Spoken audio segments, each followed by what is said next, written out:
Good evening and welcome to Hot Edition on 3FM 92.7. My name is Beatrice. And I am Alfred, Ocansey. The news is also live on Kesmi 107.1 FM and across the world at 3news.com. We're also streaming live on 3FM 92.7 on Facebook.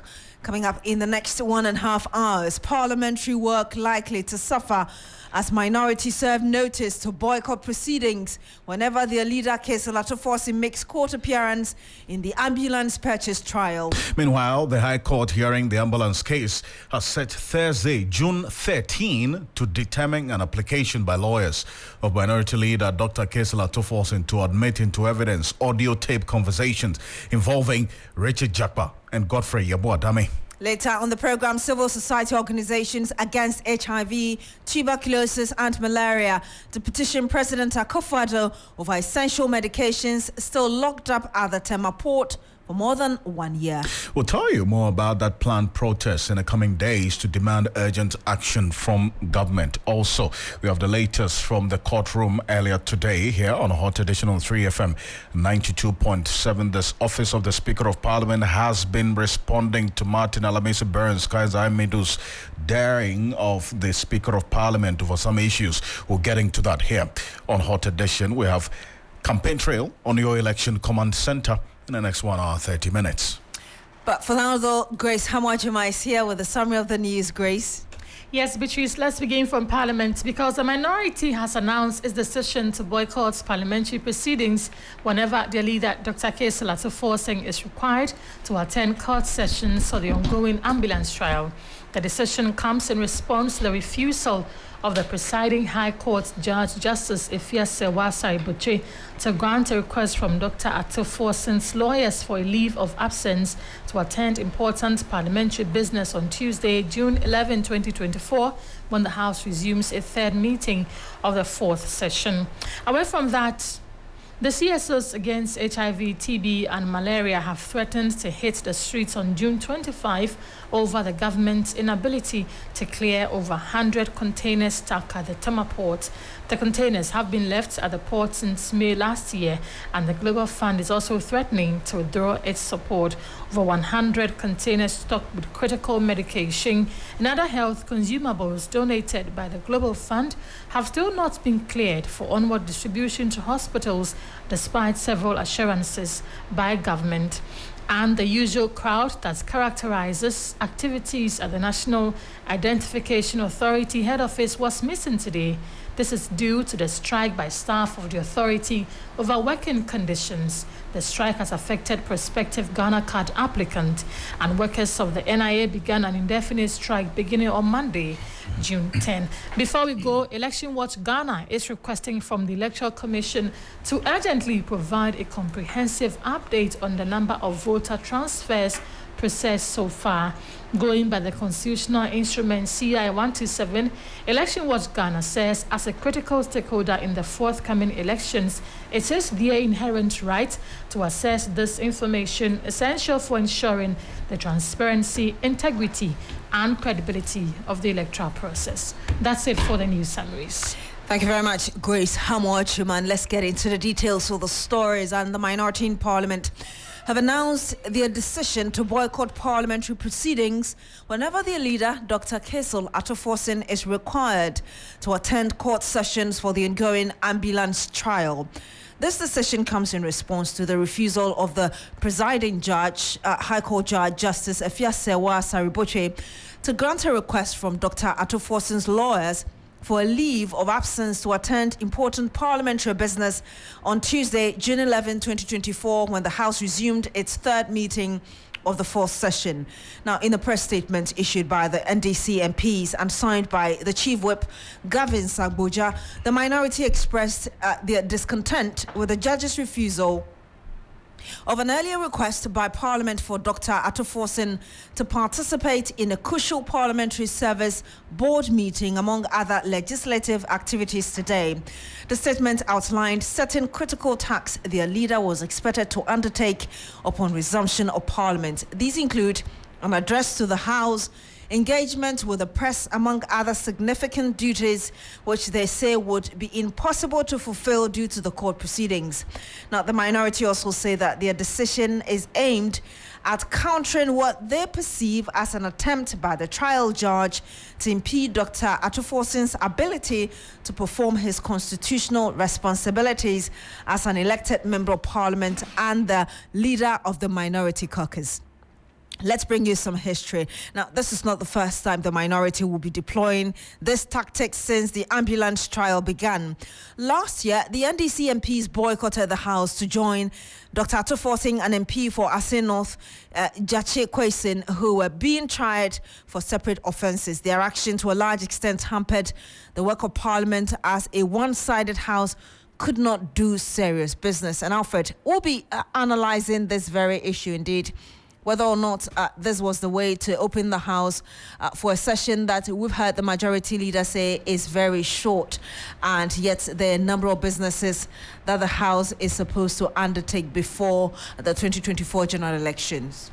Indeed, and rightly so, and this is how the day one has been, and the minority's concerns have also been noted, indeed. And we'll go to Parliament shortly as we go on, because the Speaker of Parliament had a few words to share, but we're getting some information that hundreds of people have stormed a police station in Sekondi-Takoradi, and they have some specific concerns we're going to be getting into shortly.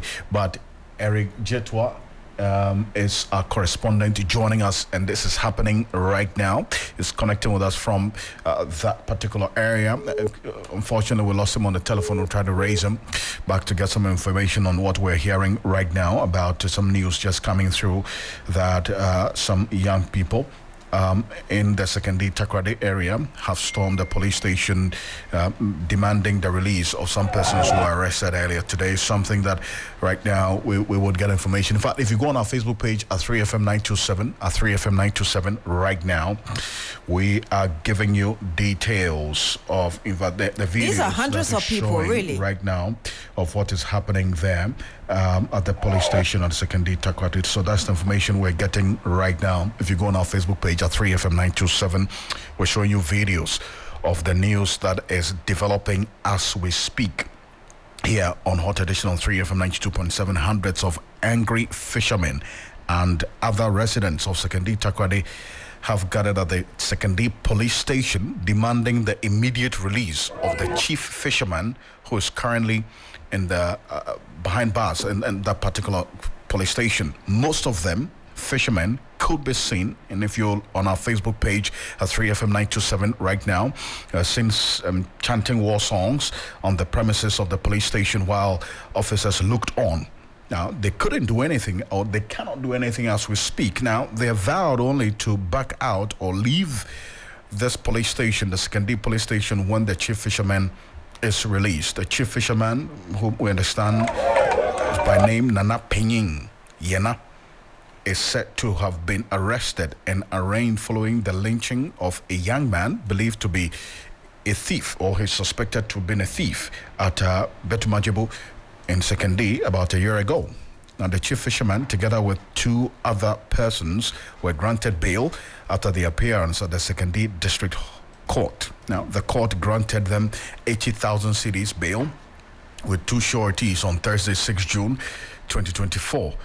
On the same evening, we also, according to the information that we got, they fulfilled the bail conditions and submitted them to the court following the day. After all of that, the police have refused the chief fisherman bail, and that is why, according to the fishermen, they would not allow their leader to spend another night in the police cells since they had met all the bail conditions stipulated by the court. So if you're on our Facebook page right now, this is the reason why you have a scores of persons. We understand these are fishermen and then also fishmongers who have thronged the police station in Sekondi as we speak. And the videos we're showing right now on Facebook at 3FM927 is what is happening at the moment. This is a developing story that we're following quite closely now here on Hot Edition on 3FM 92.7. That's his information that's coming through right now. And keep your thoughts coming in at 3FM 927, 3FM 927. And share your thoughts with us, read out to you and to the rest of the world. That is information that we're getting as we speak as a result of the situation there in Sekondi-Takoradi. So we'll keep an eye on that and be also updating our listeners and our viewers alike. But let's go back to the Parliament story, shall we? And what's happening now. The minority, after the earlier boycott, came back to Parliament. And after their return, Parliament's business for the day resumed at about 3 p.m. thereabout. And the Speaker of Parliament had a few words to share in, as we know, opening the session of Parliament.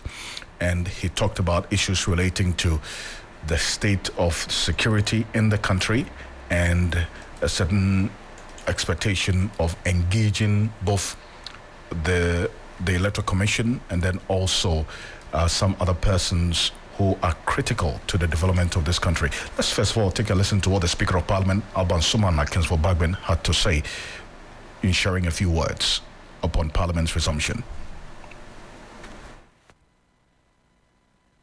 Yours sincerely, Nana Addo Dankwa Akufo-Addo, signed.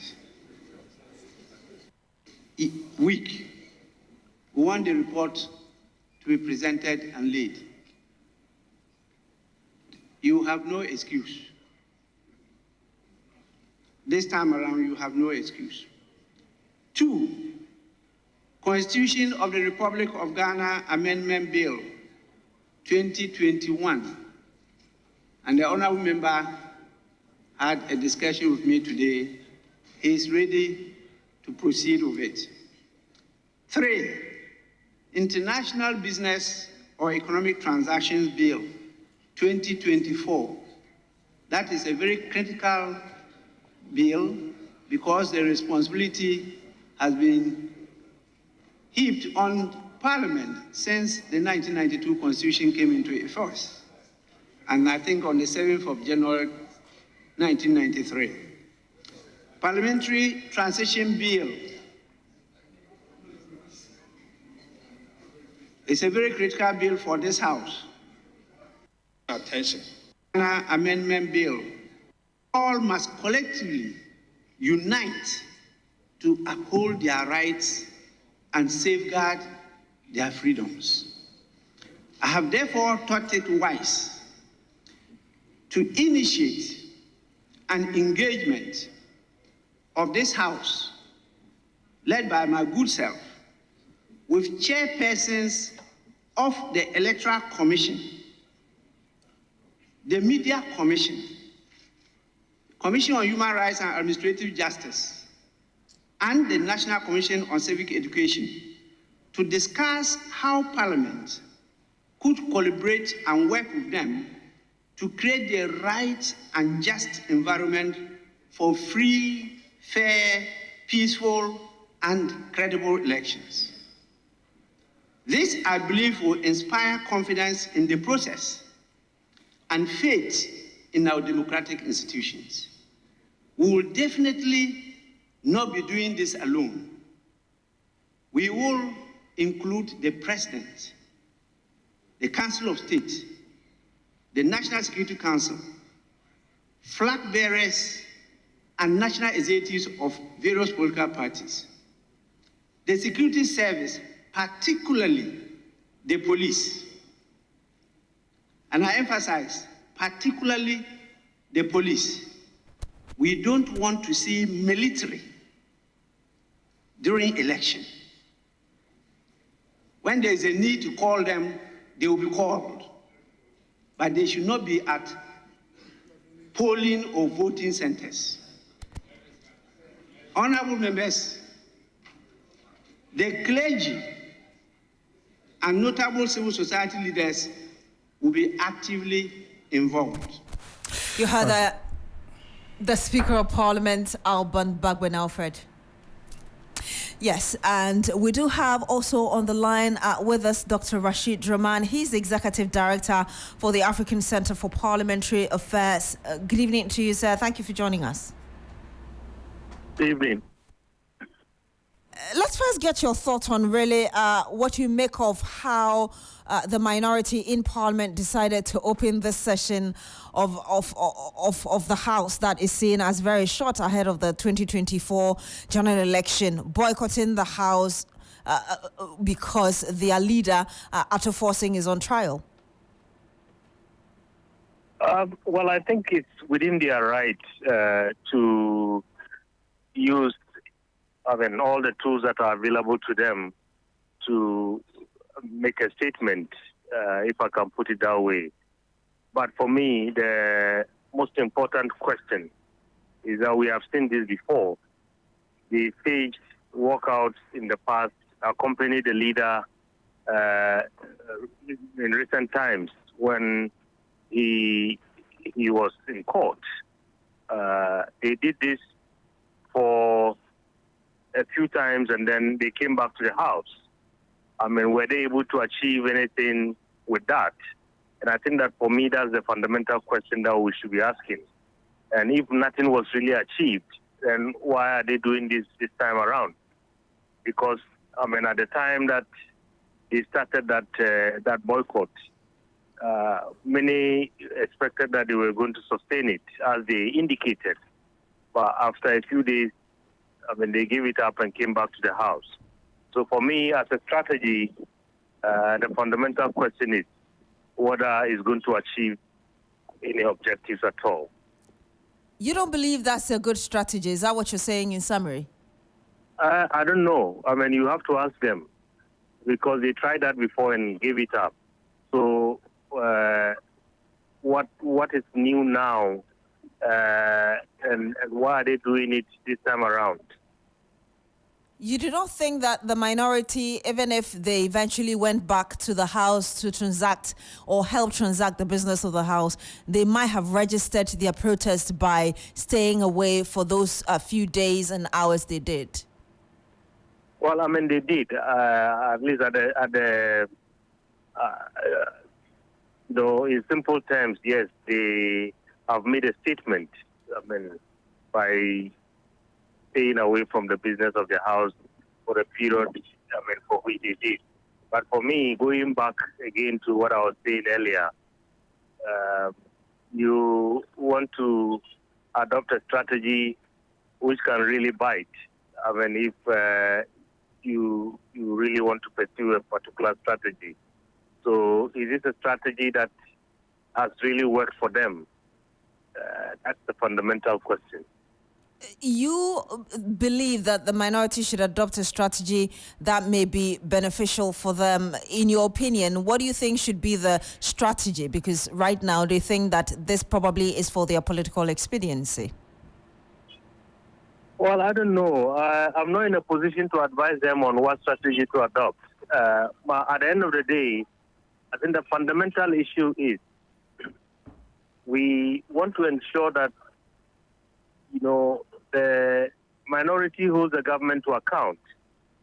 But at the same time, we have to try as much as possible to, draw a clear line between what is public interest and what is personal interest. But having made that point, though, from where you sit with the African Center for Parliamentary Affairs, the point you've just made, we are believing in seeing the growth of Parliament, holding the government accountable. How do you think the minority in the House can do that in this Parliament, which is almost a hung Parliament like we've had it for the past 4 years? How do you think the minority can express their protests or whatever they are not happy with without necessarily compromising the interests of the country? Well, I think on a few occasions they have done that very well. True, it's a hung Parliament, and we have to be realistic in terms of the numbers and what they can possibly achieve and what they cannot achieve. Because at the end of the day, most decisions in the House are made by simple majority. And we saw, during the recent recall, they got to a point where, for instance, they didn't have the numbers. So they lost, whatever they were trying to oppose. But, in the life of this parliament, whilst many would say perhaps the hung parliament hasn't lived to the expectation of many Ghanaians, I am one to have a different opinion, because I have seen a lot of things and I've seen the processes of holding the government to account in this 8th parliament that I have not seen in the seven parliaments before this one. So despite the shortcomings of the 8th parliament and the reality of the numbers, the minority has done what it can do under the circumstances. You wouldn't think that we've lost because of some of these instances that we're talking about? I don't understand your question. So people have said that we were expecting that, of course, we were not expecting a rubber stamp kind of parliament, but we're expecting a lot more responsibility on the part of the minority. For you do not agree with those who think perhaps the minority did not take advantage of this near-hung parliament we have, but they've performed their duties to the best of their abilities? Well, I mean, on a few occasions, people have been disappointed, and I think that I share that concern, because, there were instances, for instance, when we hear a lot of noise, we are not going to agree to this. In the end, some negotiations take place, and we see that things move on. At the end of the day, perhaps they are guided by the fact that while they have to hold the government to account, they should not also be seen as obstructionists, because you need to play it very carefully so that, the public doesn't see the group as merely there to oppose for the sake of opposition. So it's a very delicate balance. But on balance, when all is said and done, I think they have done what they can do under the circumstances, despite some disappointments on a few occasions. Doc, before you go, we have a very crucial final leg for this 8th Parliament before we go into the 2024 general election. What would be your general expectations of this House before the elections? Usually, around this time of the parliamentary calendar, not very much happens in the House. Because, look, in the next 2-3 months, the focus of everyone in the House is about their political life. But I just hope that they can still put the business of the House at the, top of their interests. I hope that we are not going to be seeing an empty House anytime there's some serious business before the House. And I hope that, the minority can still continue to perform, what it's supposed to do up to the last day of this parliament, because that's what Ghanaians are looking forward to. We'll have to end it here. Thank you very much, Dr. Rashid Rahman. He's the Executive Director of the African Center for Parliamentary Affairs. Well, we'll come back to Parliament shortly and hear from both the majority and the minority leaders who both address the House after the resumption of the 3rd meeting of the 4th session of this 8th Parliament. You've heard from the Speaker just a bit, giving details of exactly what he, as Speaker, is going to do in contributing to maintaining the peace and order in this country before, during, and after election 2024, talking about engagement with the President and also with the NCC, the clergy, and the leadership of the various political parties and so on. But we'll hear from the minority and the majority leaders shortly. But let's take a quick detour into the court, because the court earlier today has set June 13, 2024 to rule on whether or not to admit into evidence the audio recording involving the Attorney General and businessman Richard Jakpa in the ongoing ambulance case. Now, this was after the Attorney General objected to an attempt by lawyers for the minority leader, Dr. Sekondi-Takoradi, to tender into evidence the audio conversation between the third accused and the Attorney General, Godfrey Yeboah-Dame. The audio recording, which was admitted and formed the basis of the trial judge's ruling on a mistrial on June 6, 2024, is being tendered in to evidence again because, according to the defense lawyers, it constitutes significant foundation for the Attorney General's charge of causing financial loss to the state. Lead counsel for Dr. Sekondi-Takoradi, Aziz Bamba, argued in court today that the telephone conversation hinged largely on the agreement between the government of Ghana and the letter of credit that was subsequently issued, making the 16-minute recording an important piece in the ongoing trial. He further contended that the Attorney General's posture in the audio recording constitutes willful oppression of the accused and that it is not the Attorney General's place to be giving theories to an accused person in an ongoing trial. Aziz Bamba concluded his argument by stating that the audio is relevant because it shows that the case hasn't been mounted in good faith. The Attorney General had objected to the audio being tendered into evidence, arguing that no sufficient foundation has been laid for the audio to be admitted. Now, the Attorney General contended that the sitting judge had dismissed the mistrial application, which was premised on the audio recording, by putting negligible weight on it, thus making it irrelevant for admission into evidence. But furthermore, the Attorney General argued that the tape does not cure the crime of causing financial loss to the state, and questioned what crime the audio recording has actually prevented. Now, the trial will continue on Thursday after ruling on the objection by the Attorney General. But I want to take a listen, first of all, to Deputy Attorney General Alfred after the court hearing today, and then we'll hear from Sami Jemfi as well.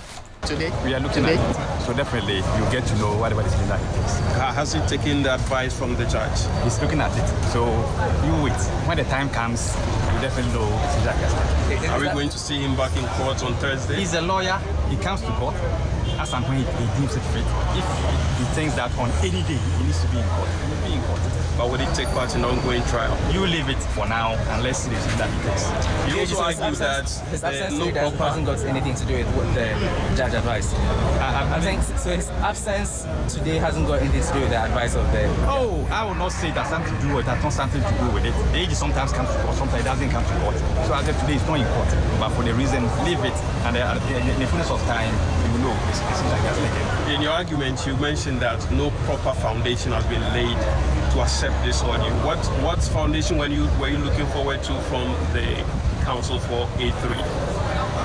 If you are conversant with the decision in Rafek Ubaji and Aka and others, so the fact that you cannot record someone discreetly without the person's consent, and that if you want to record and that recording borders on criminal conduct, then that recording is probably carried out. Our argument is that no, the judge has made a finding that the AG at no point suggested to the third accused person to implicate honorable minority.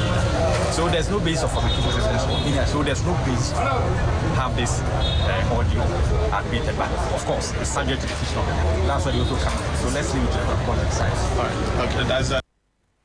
So that's the Deputy Attorney General, that's Alfred Yeboah there. Let's hear from Sami Jemfi, who is a National Communications Officer of the NDC, who was in court today as well. And after the hearing, this is what he had to say. That's section 239 of the Criminal and Other Offences Act of 1960, Act 29. And it says that if a public officer engages in willful oppression, among others, it is a criminal offence. It's a misdemeanor. What is a definition of this willful oppression under the Criminal and Other Offences Act? 246, Section 246 defines it as a public officer exceeding his powers or abusing his powers against any person or a judge. So, Godfrey Dame is a public officer. He was the conversation with Jakpa are matters within his official function as the prosecutor in chief. The man in whom the prosecutorial powers of the state are all vested under Article 88 of the Constitution. He's supposed to be the guardian of the Constitution and the protector of the judicial process and the administration of justice. And you hear him telling an accused person to agree to his deal and testify in accordance with his theory. Clearly, he was acting in excess of his powers and breaching his powers. That is willful oppression. And therefore, on that leg too, his right of privacy under Article 18.2 cannot hold, because the tape reveals the commission of a crime by the Attorney General, and this tape can lead to the prevention of that crime. So these are arguments that have been made in opposition to the objection that was raised by the Attorney General. As for the fact that sufficient foundation have not been laid, that cannot be true, because at the last agenda date, you saw Sekondi-Takoradi, who was leading brief for Dr. Bassett, laying the foundation, leading to the judge even making a ruling that discovery should be made. This tape should be filed, and all the parties given time to study it. Ample foundation has been laid. And so we will wait for what the court's ruling will be on this matter. But for lawyers for Artiforcing, I can tell you that they are determined to explore the judicial process to its fullest to ensure that this tape is admitted. And I want to draw your attention to something. You see, in the judge's ruling on 6th June, Oh, so that's Sami Jemfi, the National Communications Officer of the NDC there. Now, the prosecution concluded its objection by accusing Richard Jakpa of breaching the Attorney General's right to privacy. Now, the trial will continue on Thursday after a ruling on the objection by the Attorney General. So we'll see how things play out. And this is one that we're following quite closely here on Hot Edition on 3FM 92.7, also live on Kesmi 107.1 in Tamale and beyond. We're live on W 93.5 in Wa and beyond. We're also live on Facebook at 3FM 927. Keep your thoughts coming in at 3FM 927, and we read out to you and to the rest of the world. Earlier story that we've been following quite closely. In here, you have hundreds of angry fishermen and other residents of Sekondi-Takoradi have gathered at the Sekondi police station demanding the immediate release of the chief fisherman, who is currently in police custody. Most of these fishermen are seen if you go on our Facebook page right now, and that video was streaming live from that police station in Sekondi, chanting war songs at the premises of the police station.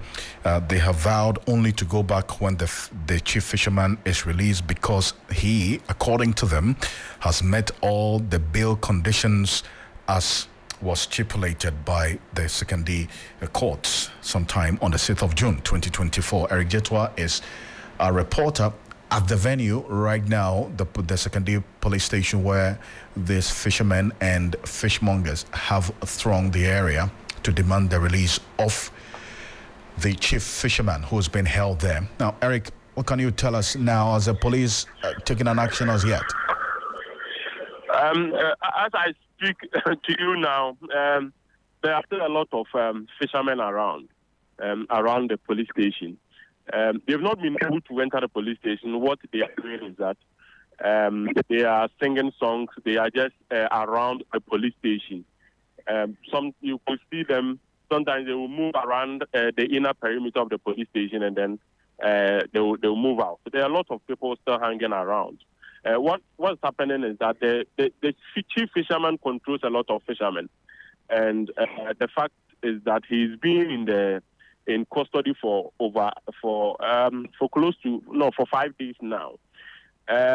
What they are telling us is that they've been able to meet all the bail conditions. That is 80,000 Ghana cedis plus 3 sureties. They've been able to provide all of them. What is stopping the police, according to them? We've tried to speak with the police, but then they've denied us any form of interview, and then they've denied talking to us. What they are telling us is that they were brought to court by some police officers from Accra, from the national headquarters, and to the court. So when they came to the court granted them bail, and then they met all the bail conditions. The police officers who brought them from Accra have gone back to Accra, and now they are being kept in Sekondi police station.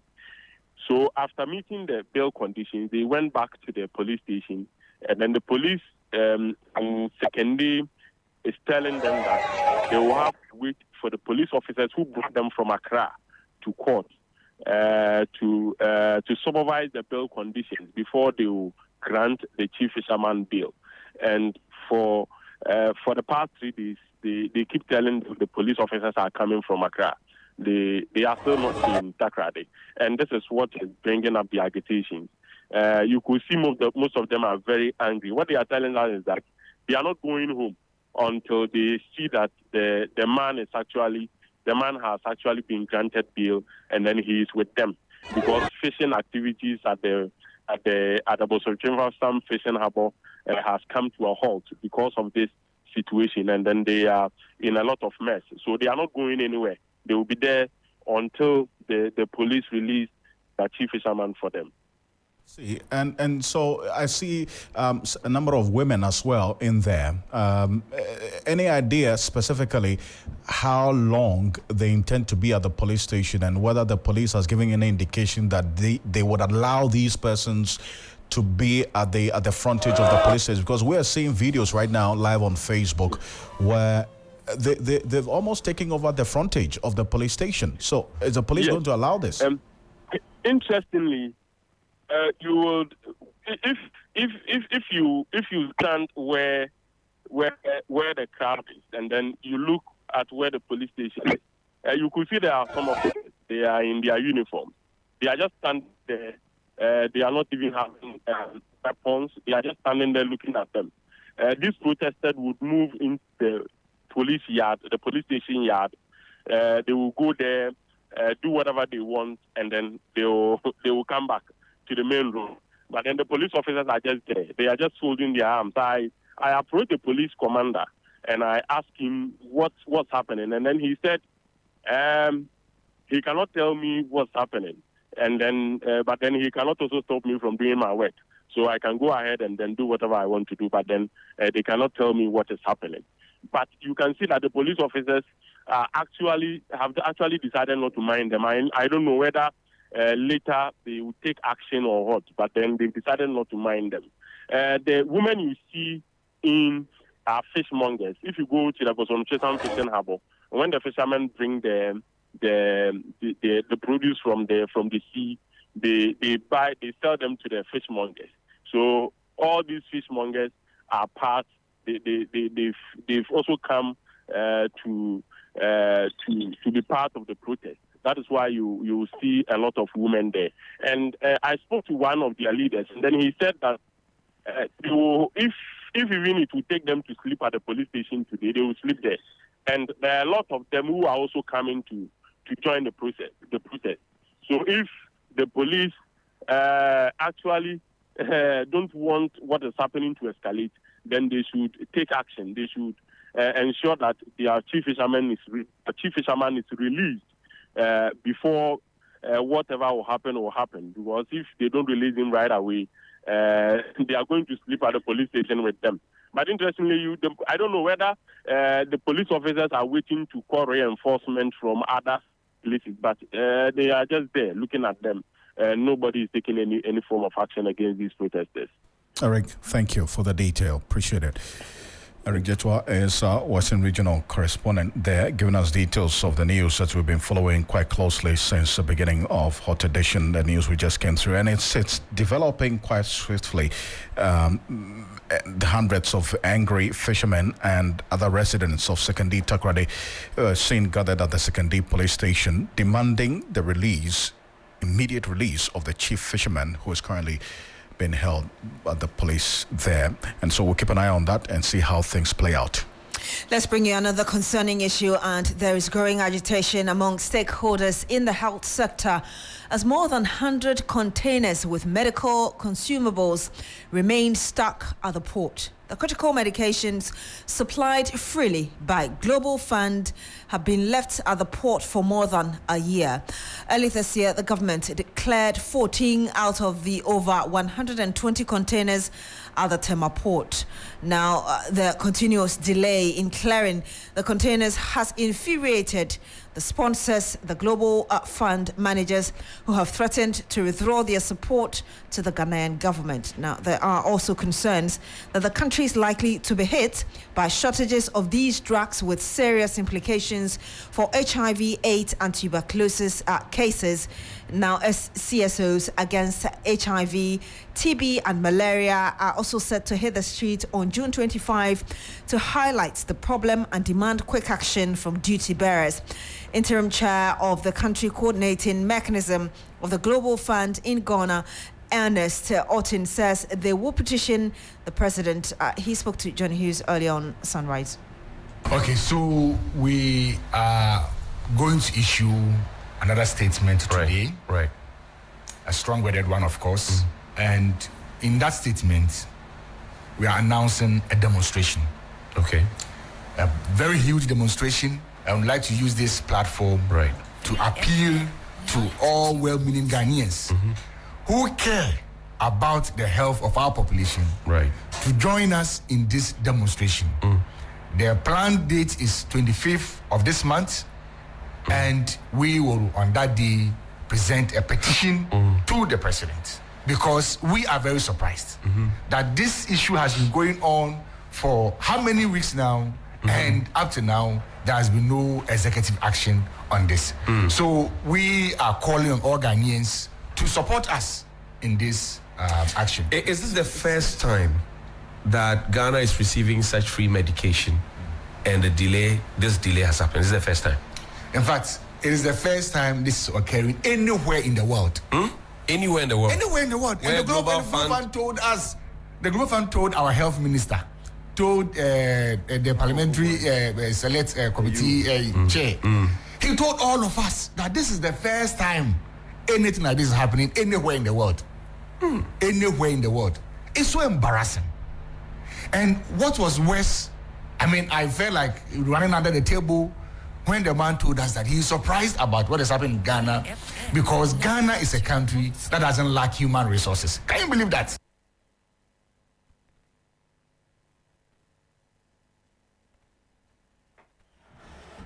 Now, the presidential advisor on health, Dr. Anthony Insian-Sare, has also been speaking about this problem.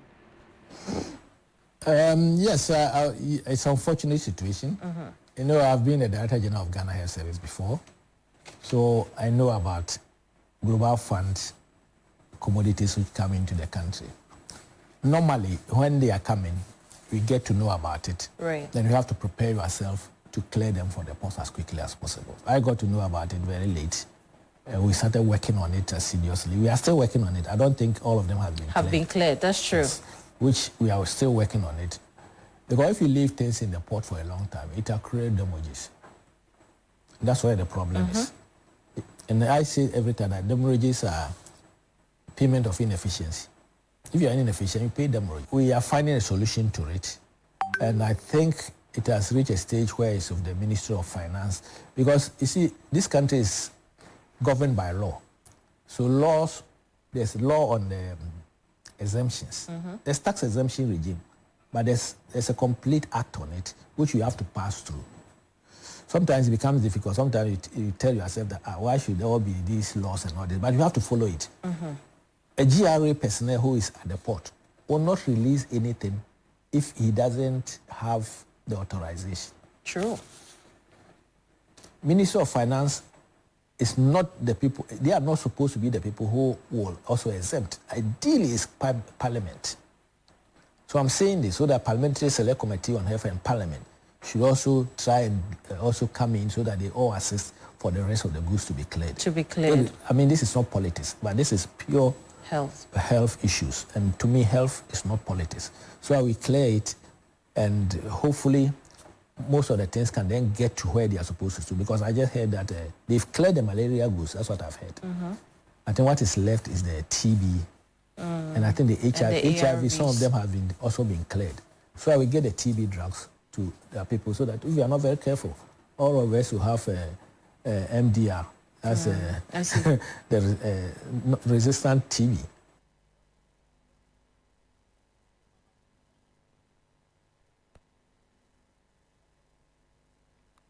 And you heard the Presidential Advisor on Health, Dr. Anthony Insian-Sare. We're joined on the line now by Dr. Elsie Aye.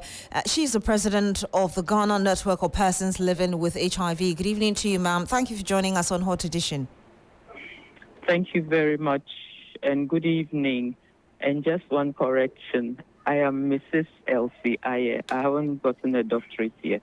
Thank you very much, Mrs. Elsie Aye. Thank you for joining us once again. First of all, we'll go into the assurances of what the government, or the assurances from the government, but tell us the situation, how dire it is now as we speak. It is very serious now.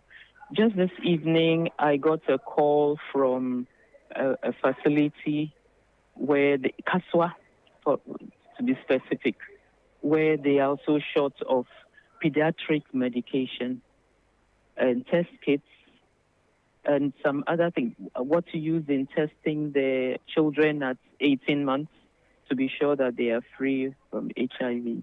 You know, all those I think they're among the commodities that are also locked up there. I thought, it was more the TB issue, you know, right now that ours have been cleared, but it isn't the case. And you were asking about the assurances we have been given, what we think about it. We'll go, forgive me, we'll go into the assurances, but I want to get a bit more detail of how dire the situation is. Have we run out completely, if I heard you right, or in the next 2-3 days, we probably may run out completely? I know the TB group community, the situation is dire. And I heard the last speaker talking about multi-drug resistant TB. Yes, one of us who was on medication, I mean, she hadn't stopped taking her medication, ended up having multi-drug resistant TB. And then I was finding out how come, because I thought because we're on medication and all that, we are not at risk. It is not true. We are at risk. And we, as persons living with HIV, have to go on, have the TB preventive therapy to prevent us from getting infected. And those are some of the things that's not available. Apart from the children's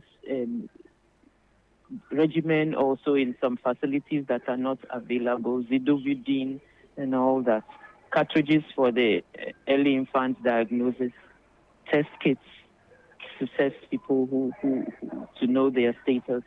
I mean, there are some of those things. Oh, the confirmatory test, sorry, not the self-test kits, but the confirmatory test. The kits are not available. We are trying to prevent new infection, but all that we are doing is contrary to what our aim should be. So for me, I don't understand. So you talk about kits. Those kits are not available. I just want to have a clear understanding of, yes, now you've made it clear that the kits are not available. What about the medicines themselves? If we have not run out, do you have an idea how long it would take before health facilities across the country run out of what is already in stock now? I haven't taken stock of across the facilities, but I get reports as it happens. And it means that the medications that we need for certain populations or ages are in short supply. And they said it's like you continue calling and finding out which facility has enough so that you could ask them for some to take care of the situation for a short while. The adult doses from the stock reports I received, we have enough. There's no cause for alarm. But the pediatric ones are the ones that are giving cause for alarm from what I am getting.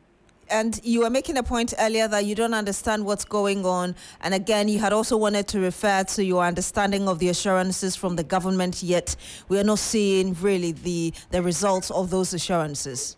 Exactly. That is what, you see, because I don't know how worse the situation should get to before we see them actually acting. We were told so many containers have been cleared. We were told, monies have been released from Ministry of Finance to clear all the things.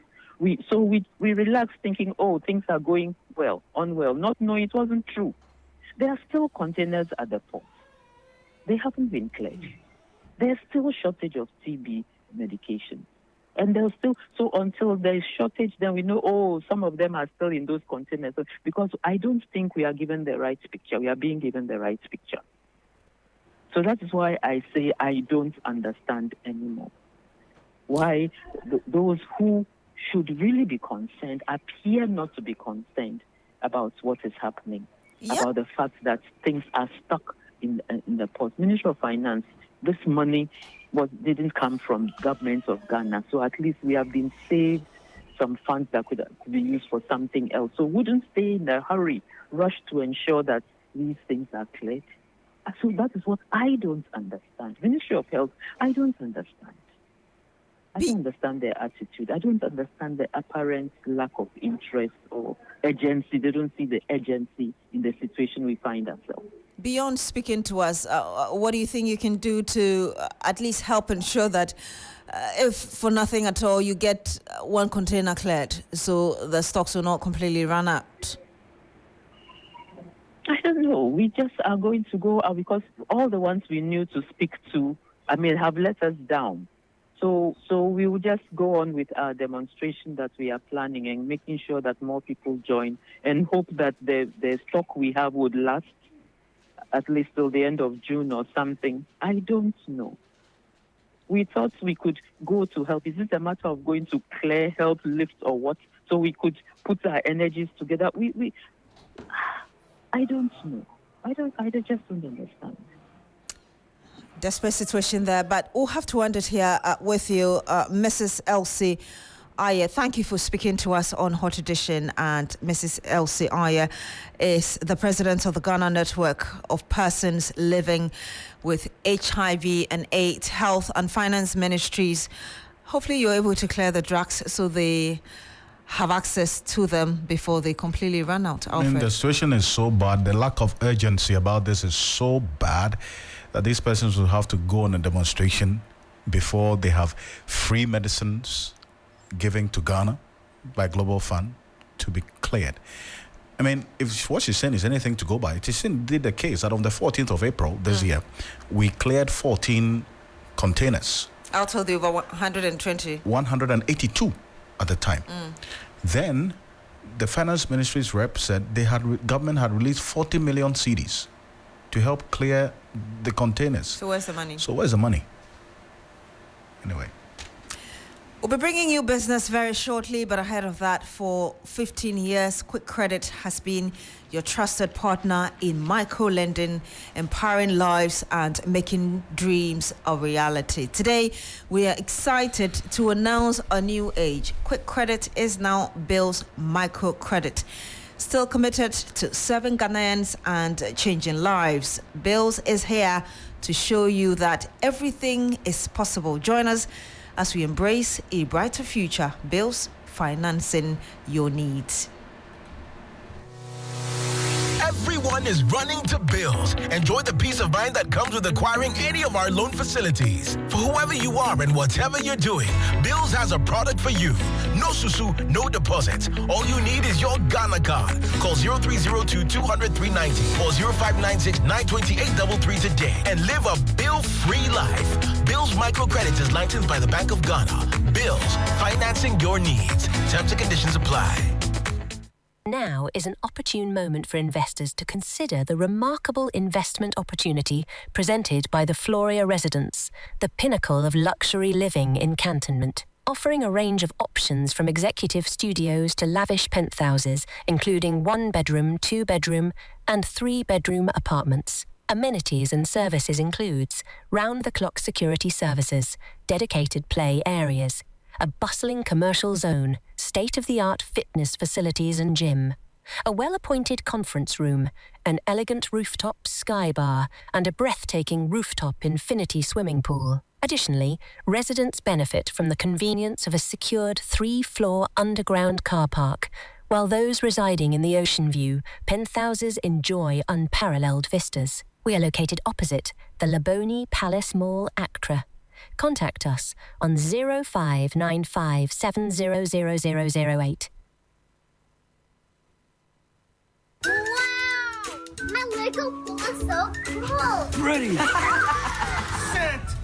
Go! Calling all vendors, parents, guardians, expectant mothers and fathers. The 3FM Baby Fair is back.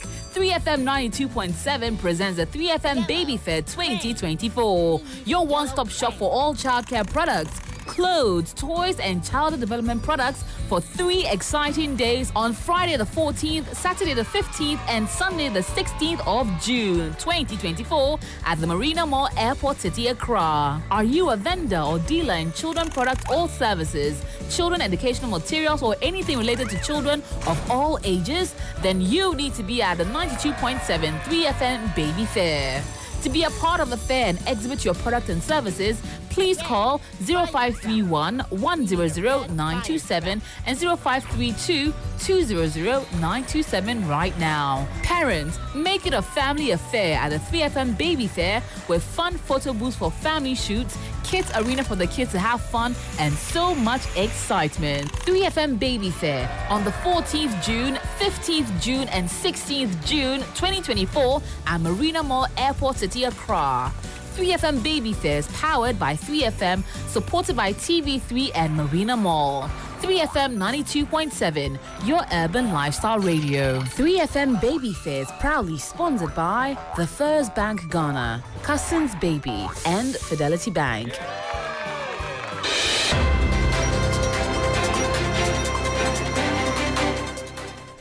Hello, good evening. Welcome to the business segment on Hot Edition. Coming up, Bank of Ghana issues climate-related financial risk directive to banks to ensure resilience to disruptions. We'll hear from Governor Dr. Ernest Addison.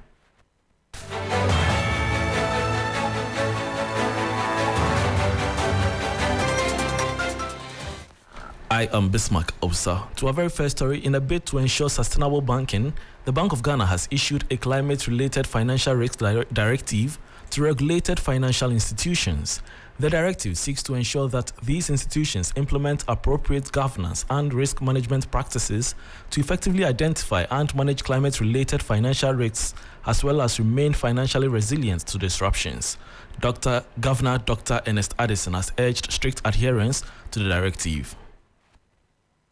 We encourage savings and loan companies to take advantage of the Financial Industry Command Security Operations Center, set up by the Bank of the Financial Industry Command Security Operations Center, set up by the Bank of Ghana to address cybersecurity. Inside the financial system, paying attention to the issue of sustainability, climate-related.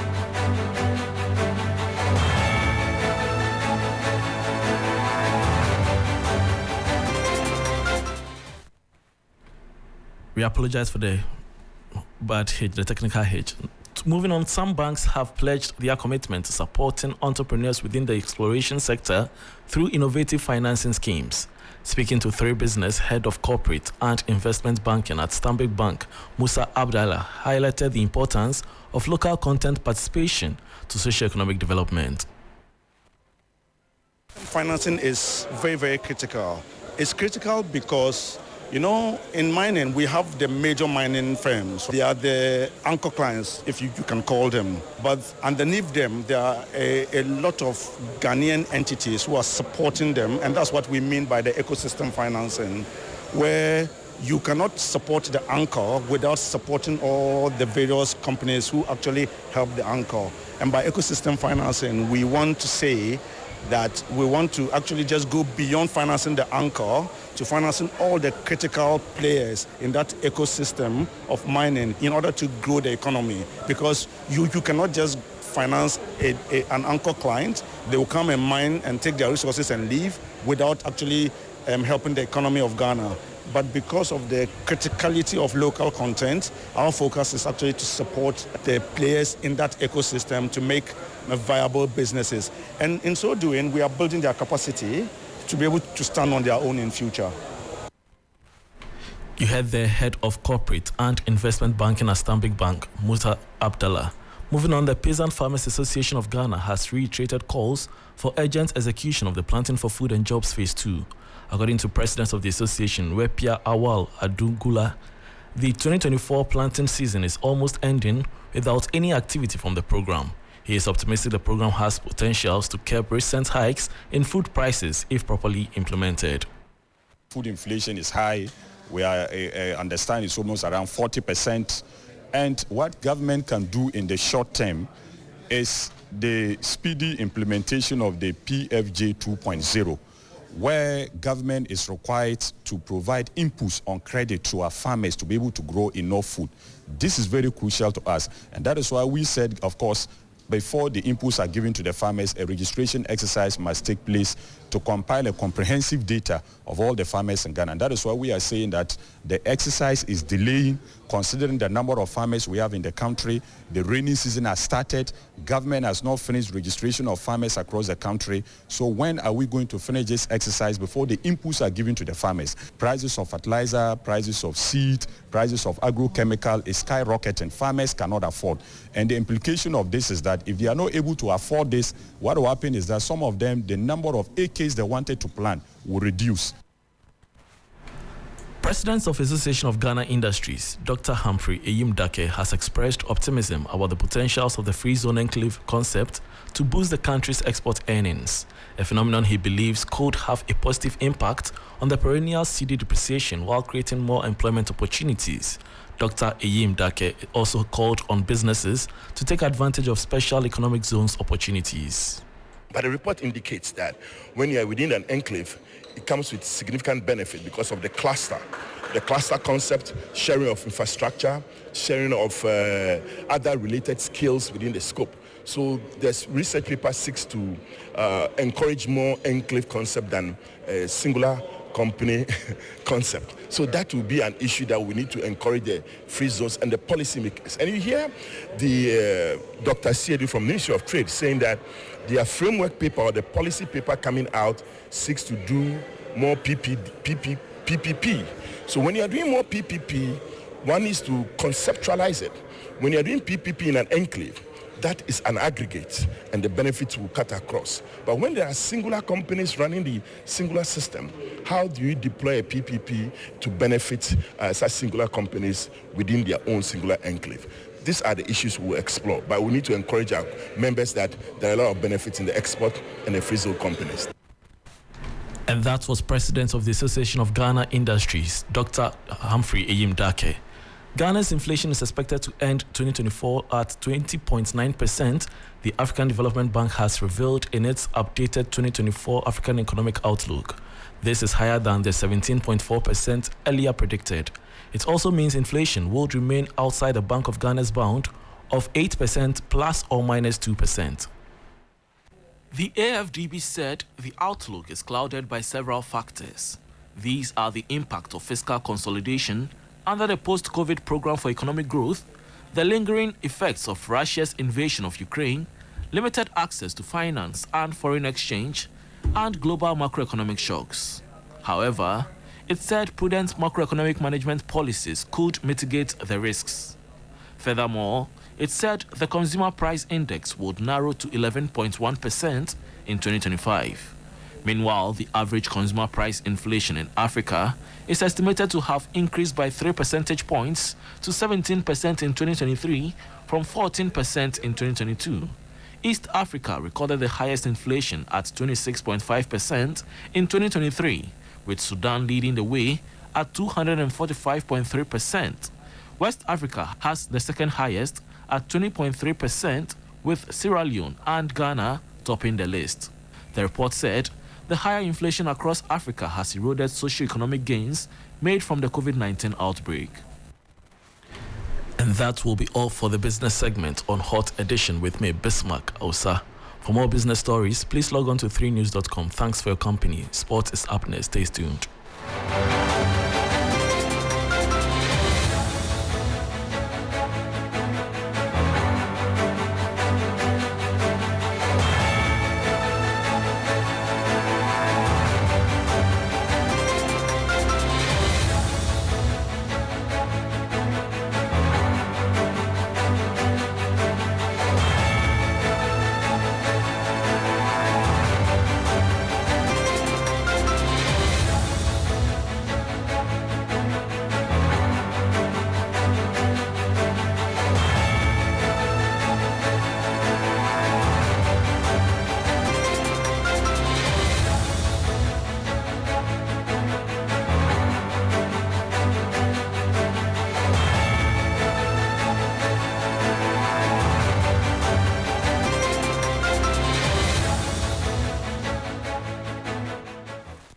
Hi, good evening. Let's do sports now here on the Hot Edition. My name is Yao Ofosulabi. We start off with the Ghana Football Association's president, and he says that his tenure has seen him and the executive committee do much for the growth of women's football in the country. In an interview with 3 Sports, the FA president revealed how he has improved women's football and how much of a priority it is for his administration. Well, let's move on now to some more stories and straight into what we're going to expect to see in the European Championships a bit later on this weekend. It begins on Friday, the 14th of June, where Germany will be taking on Scotland. But before we get into some Euro news now, and let's take some transfer news, because Manchester United midfielder Omari Forson will join Serie A side Monza when his contract at Old Trafford expires later this month. Now, it is understood that Forson has agreed a contract to 2028, with the deal set to be officially confirmed later today. The 19-year-old made 7 first-team appearances in the 2023-2024 season, featuring in matches against Manchester City and Arsenal. Omari Forson will be heading out to Monza and will be looking to get some more game time under his belts. Let's move back to our earlier story, where GFA President Keto Kreku has been speaking about the impact he's made in women's football. I realized that there was a need for us to put in more energy into the female sports, and therefore, with support from the Executive Council, which I lead, we decided to roll out quite a number of policies and strategies that would ultimately impact on the women's game. Over time, we have done a lot. The game visibly is on the rise, and I think that gradually the Ghanaian sporting populace are beginning to accept women's football. That's FA President there, Keto Kreku. Let's move on now to the Euros. That's the European Championship that's happening this weekend. It starts off on Friday, the 14th of June, where host Germany will take on Scotland. Toni Kroos is playing in his last ever competition for Germany and says they're ready for that game this Friday. We know what kind of opponents are waiting for us. They are difficult to play against, hard to play against. I talked to the odd teammate at Real Madrid because they met with Scotland at the qualifying round, as far as Spain national team players, and they said, yeah, a tough team to play against, physically strong, very compact, very good in defense, but on the other hand, very quick on the counter-attacks. So we are definitely forewarned, because Scotland definitely are the kind of opponent that the German national team has always had difficulty playing against. That's Toni Kroos there. Now, Poland striker Robert Lewandowski will miss his side's opening Euro 2024 game against the Netherlands on Sunday because of a thigh injury. The 35-year-old sustained the injury in a 2-1 win against Turkey on Monday as both sides played their final warm-up game before the tournament. Lewandowski, who plays for Barcelona, came off after 33 minutes, and Poland set to play Austria in the second game on the 21st of June before their final Group D game against France on the 25th of June. That's how we wrap up the sports news evening here on the Hot Edition. My name is Yao Ofosulabi. There'll be more news later.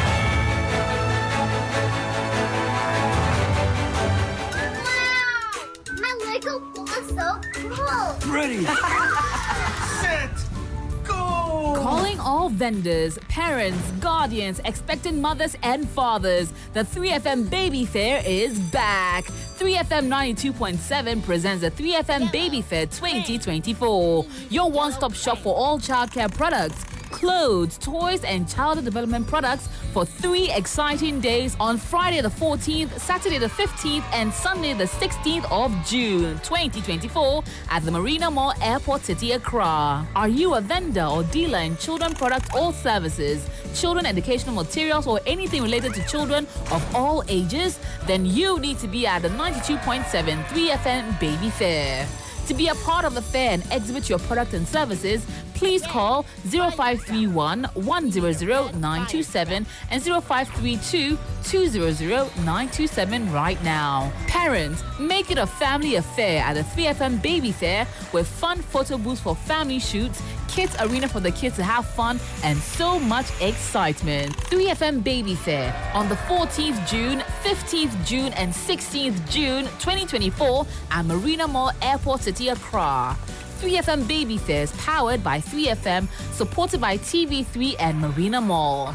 3FM 92.7, your urban lifestyle radio. 3FM Baby Fair is proudly sponsored by the First Bank Ghana, Cousins Baby, and Fidelity Bank.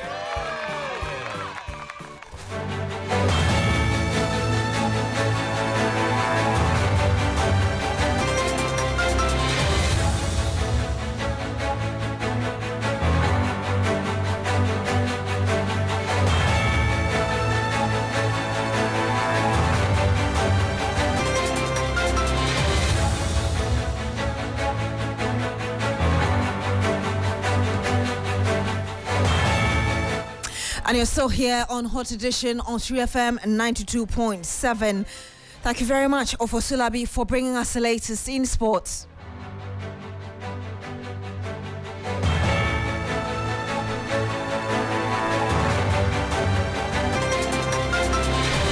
We'll be bringing you Campaign Trail very shortly, but there's a statement coming from the Global Fund, country coordinating mechanism of the Global Fund. Is a message coming from that office, and it's a petition to the president. And it is titled Open Letter to His Excellency Nana Addo Akufo-Addo, President of the Republic of Ghana, on the protracted issue of locked up Global Fund health commodities at Tema Port. It's a 2-page loaded statement. I'll read a bit of it for you, and the rest of it will be on 3news.com. And it says, Your Excellency Nana Addo Akufo-Addo, on April 18, 2024, a coalition of 6 civil society organizations whose of operations focus on HIV and AIDS, tuberculosis and malaria, organized a press conference to bring to the attention of the public the ugly situation of locked up health commodities donated by the Global Fund. The commodities, valued at about $45 million, $45 million, have been wasting away at the port for more than 12 months now. They comprise medications for treatment of tuberculosis and also for the treatment of malaria, insecticide-treated net, rapid diagnostic test kits, and gene experts cartridges, etc. When the news first broke out, there were lots of reactions in both traditional and social media across Ghana and international community. So the statement is just giving history of that. I will just jump to the next one. The next paragraph, it says, according to the Global Fund, in the history of the fund, they have never witnessed anything as dumbfounding as what is currently happening in Ghana. As a matter of record, on May 29, 2024, some senior officials of Global Fund held a side meeting with Ghana's delegation to the 77th World Health Assembly that took place in Geneva, Switzerland, and categorically reprimanded Ghana for its conduct with respect to the locked up commodities. The officials described the current situation as an quote-unquote existential threat to the relations between the fund and Ghana, and without mincing words, they called for an expedited resolution of the matter, else severing of ties. There are still some more that it says. I'll just read the last two paragraphs, which says, Global Fund is thus a very strategic partner for Ghana, and we need to desist from inactions that may jeopardize our relations with the fund. Since 2002, Ghana has never experienced this kind of challenges in receiving Global Fund commodities. So what has changed?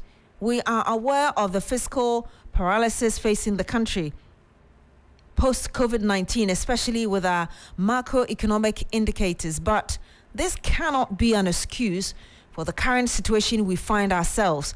This is because we are also aware that agencies such as UNICEF are encountering similar challenges with their health commodities at the port. And the last paragraph says, on the basis of the above, but without prejudice to our appeal, we would like to notify you that on June 25, 2024, we shall exercise our civic rights as citizens to stage a public demonstration to register our displeasure about this whole saga. We are not enthused about government handling of this matter. As a country, we should never have sunk so low to this level where we have now become the butt of international jokes and gossips. When we hit the street, we shall formally present to you a petition that contains a litany of other issues currently marring our relations with Global Fund and other donors. Thank you, Your Excellency, in anticipation of your swift action. Sincerely, Ernest Orton, who is the acting chair of the Ghana Country Coordinating Mechanism of the Global Fund. So that's really a strong-worded statement, very loaded, two-page statement to the presidency. And like I said, you will get all the details, the ones I couldn't read to you, on 3news.com.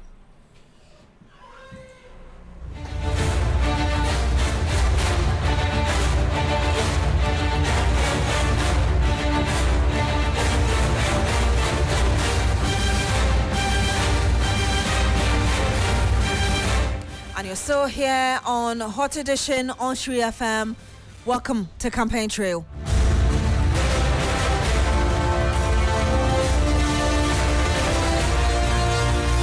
And on Campaign Trail tonight, we start from Parliament, where the House is set to hold the Electoral Commission, AC, before the Committee of the Whole to respond to pressing concerns from MPs bordering on the registration exercise.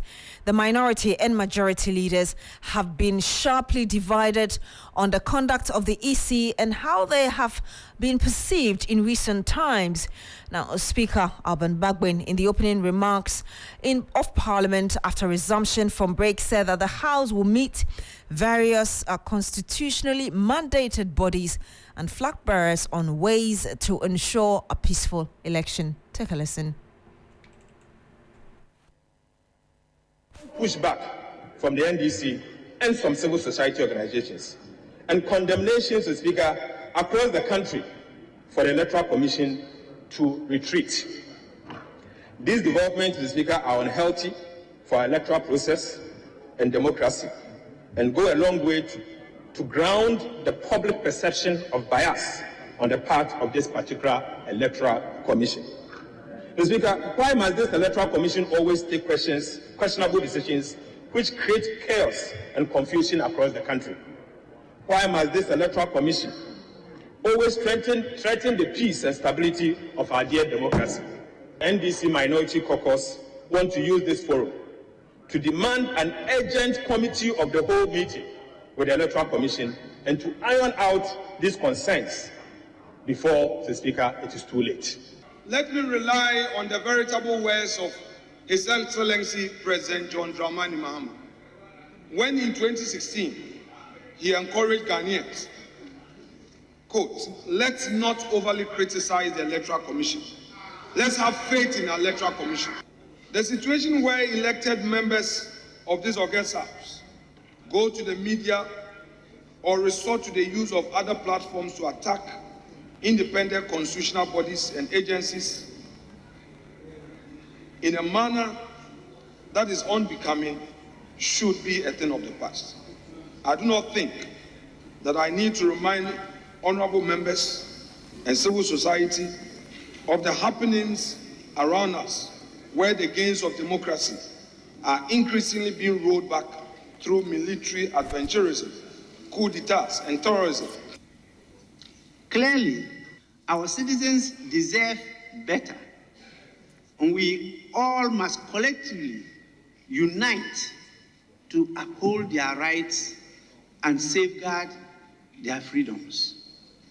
I have therefore thought it wise to initiate an engagement of this House, led by my good self, with chairpersons of the Electoral Commission, the Media Commission, Commission on Human Rights and Administrative Justice, and the National Commission on Civic Education to discuss how Parliament could collaborate and work with them to create the right and just environment for free, fair, peaceful, and credible elections. We will include the President, the Council of State, the National Security Council, flag bearers, and national executives of various political parties. The security service, particularly the police, and I emphasize, particularly the police. We don't want to see military during election. When there is a need to call them, they will be called. But they should not be at polling or voting centers. You heard that the Speaker of Parliament, Alban Bagwin, ending that interaction at the opening of this session of Parliament earlier today. Now, flag bearer of the governing New Patriotic Party, Dr. Mahmoud Bawumia, has pledged to reform the country's tax system in his bid to bring relief to importers and businesses. Dr. Mahmoud Bawumia, at an engagement with spare parts dealers in Swami, said the introduction of the flat tax system, among other interventions, is geared towards creating an enabling business environment in Ghana. Ashanti Regional Correspondent Ibrahim Abubakar reports. High tax and continuous fall of the Ghana cedis against major trading currencies has led to high cost of doing business in Ghana. At Swami Magazine in Kumasi, some spare parts dealers are being forced out of business on daily basis. Day in, day out, you may see your capital is depreciating because of the dollar rising and the cedis depreciating. People are folding their businesses. The flag bearer of the New Patriotic Party, as part of his campaign tour in the Ashanti region, visited the industrial enclave to outline his vision to the dealers and importers when voted into office. Ghana, your tax system no, a high dream. Say businessmen here can. The percentage tax system for Ghana. I want to introduce a new tax system in Ghana called flat tax system beginning 2025. I also want to change our import duty regime because it doesn't allow importers to plan for a duty cost. I want to ensure a predictable duty, so the port charges will be flat rate in cedis. Togo port charges less import duty compared to Ghana, so some importers use the Togo port and smuggle goods into the country. Policy forever. Ghana duty cannot be higher than Togo duty. Well, the spare parts dealers here at Swami Magazine have welcomed the decision of the MPP flag bearer to bring some sort of relief to them by reducing the import charges and also restructuring the tax system. The spirit of business is very down and very low in this country because of what we are going through. So the new invention of the flat trade duties at the port is going to help a lot because as I'm talking to you, any duty that is done at the port is linked to the dollar. And since the dollar cannot be stabilized, over the years, anytime there's an increase in the dollar, it means your duties are going high. When you check for about West Africa or the whole Africa, the port charges is higher than all the ports. So we don't know why. So if he was saying that if now they are going to look at for the Togo and the Ghana, so our own is going to be lesser than Togo, then it's going to help us a lot. Nobody is going to bring or is going to offload the goods from Togo or Burkina. Dr. Baumia and his campaign team also engaged with traders at the Kumasi Central Market and assured them of introducing policies that will improve their livelihoods. Ibrahim Abubakar, TV3 News, Kumasi. And still on campaigns, the leader of Movement for Change, Alan Kwadwo Kyerematen, has given a strong indication that a government under his leadership will make the 5 regions of the North the food basket of West Africa. Speaking at a tour of the Northern region, Alan Kyerematen reiterated his commitment to ensuring a duty-free regime in his first 2 years in office as a president. Are looking for change. They are looking for change because they want progress, they want development for Ghana, they want to better their lives. Look, here, the work that we do depends on the availability of spare parts.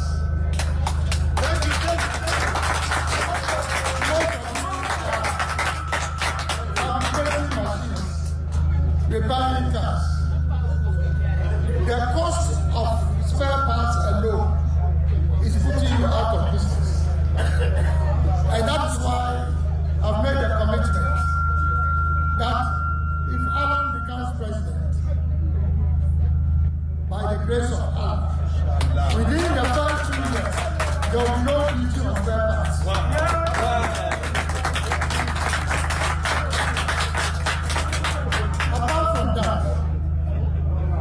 Most of you who are in fabrication, you need metal sheets to fabricate the things that you produce.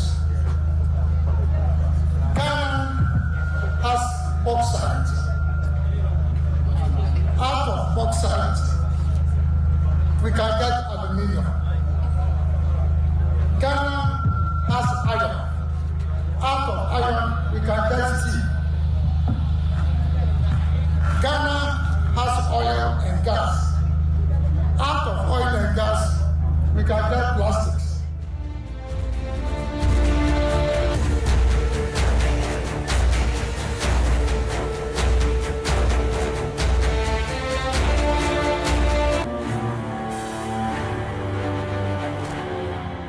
And that was the flag bearer of the leader of the Movement for Change, Alan Kwadwo Kyerematen, bringing an end to Campaign Trail on Hot Edition.